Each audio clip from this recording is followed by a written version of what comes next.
Sponsored by Undawn. 5 insane build mode creations and how to build them. Let's get started. Number 1, moving platforms. Take a look at this. Alright, so first the thing you're going to want to do is you're going to want to make some kind of platform. Whether it's an obby or whatnot, you want to make it to where it goes over to a white key door or whatnot. Totally up to you. You can do whatever you want with this. Now, the first thing you're going to do is get the porkless and you're going to angle it just like this. And you're actually going to take the other side and angle it in the opposite way, just like this. Now, you're going to want to place down a NOT gate, and the next thing you're going to want to place down is a looper. Now, you're going to want to connect the NOT gate to the looper, and then you're going to want to connect the looper to both of the porklesses, just like so. Now, you're going to want to go into the settings gear of the looper and set it to these settings. Basically, set it to the max repetitions and set the loop interval to 3 seconds. These moving platforms are best for obbies or other obstacles.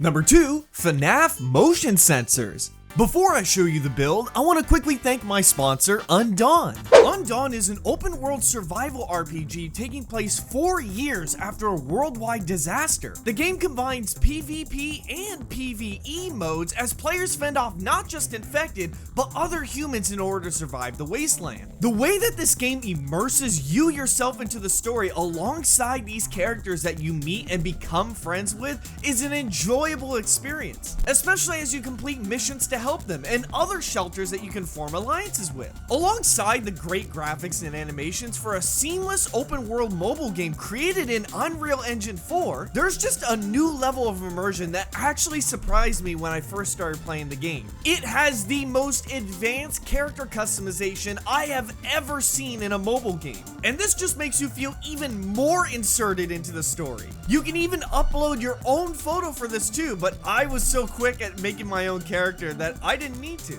You'll become the ultimate endurance expert, protecting your home, allies, and what's left of humanity against overwhelming odds. You'll not only be rebuilding humanity, but your own home too, with a special build mode with over 1,000 types of furniture and structures, alongside the vast amount of weapons and weapon customization too. There's plenty of embattled strongholds and special game modes to engage with as well. Visit the Undawn website through the link in the description to pre-register, and you can secure exclusive rewards. Undawn launches on June 15th and will be available for mobile and PC. Now is the time to survive and conquer this post-apocalyptic world together in Undawn. First, you're going to want to draw up your map. Right now I have 2 rooms just like this. Now, you're going to want to grab the basketball cages and face them with the wheels to the walls just like this. Now, take a red cylinder, that's going to be where your dot is, and place it against that basketball cage, and now it's off the cubicle grid, just like here is shown.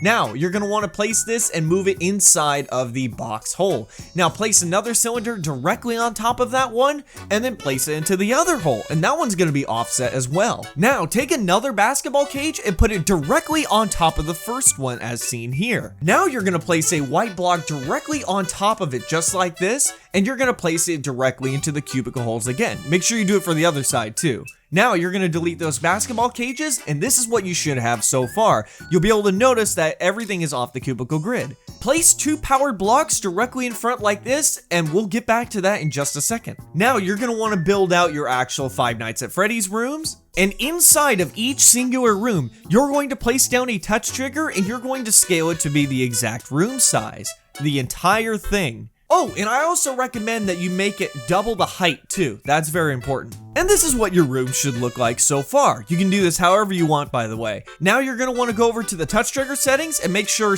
only infected is selected and unchecked stay on forever. Behind each dot, you're going to go ahead and place down a NOT gate. And then you're going to connect each NOT gate to the corresponding powered block in front of it. And it should look something like this. Now, you're going to link each touch trigger room to each corresponding NOT gate as shown. Finally, you're going to take each powered block and move it inside of the red area, and it's going to look something like this. Now when you enter each room, you'll be able to see a dot indicator on the map as to where Piggy is or where you are. Number 3, the Jumpscare Screen. First, you're gonna make a big square black box. Make sure you're using shadow blocks for this.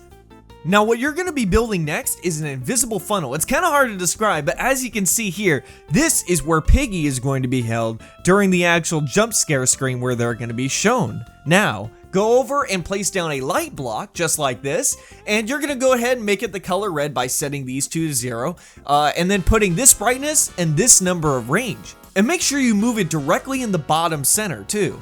Next, place down an escape block. The bottom of the flagpole is where the camera is going to be pointing during the jump scare. Now go into the settings and make sure escape triggers for everybody is checked. Next, go over and place down a teleport block, and then place down a sound block right about here too. You can make this the loudest you want it to be. As for the sound ID, you gotta make sure looped is off too. Use this sound ID for the FNAF jump scare. Now go ahead and make your FNAF office or wherever you want it to be, place down a touch trigger, and then go to the settings, make sure only infected is turned on. That's the most important thing. And then link this touch trigger to the escape block, the sound block, and the teleport block. Now, go ahead and move the escape block and the teleport block directly in the center where the light is, and then take the sound block and make sure it's on top of all these blocks. Now, you're going to want to cover up the entire box, make sure all the space is filled in right there. Now, whenever Piggy enters that room or makes you guys lose the game, the jump scare screen will commence. Number 4, the Mario block. First, place down an average yellow block and put it 2 blocks above you, just like this. Then you're going to take notes of the same exact color and place them all around the block like this.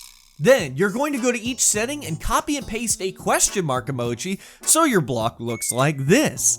Now place a separate block midair, grab some basketball cages, and you're going to be placing 4 of them upside down exactly like I'm going to be showing you right here. Just like this. Now you're going to want to place a touch trigger underneath so that it off scales. Then you can go ahead and just delete these if you want.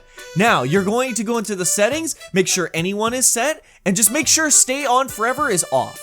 Now go ahead and place down a sound block on top, and I'm going to be giving you the ID for the coin sound effect. Just go ahead and copy and paste that in and you're good. Now link that touch trigger directly up to the sound block, and then finally move that touch trigger inside. So as you can see, the touch trigger itself is offset.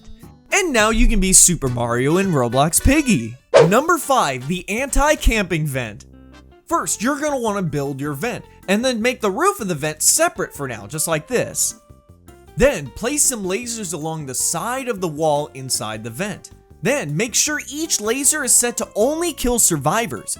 Next, line up a long touch trigger the size of the vent, and in the settings, set everything to survivor, and make sure stay on forever is unchecked. Place down a timer, then make sure you set it to 20 seconds, and connect the long touch trigger to the timer. Connect the timer to a link hub, and then connect the link hub to all of the lasers in the vent. Next, move all the lasers inside the wall. Don't worry, they're still going to work. Then move the touch trigger down into the base, and finally move that roof all the way down to complete it.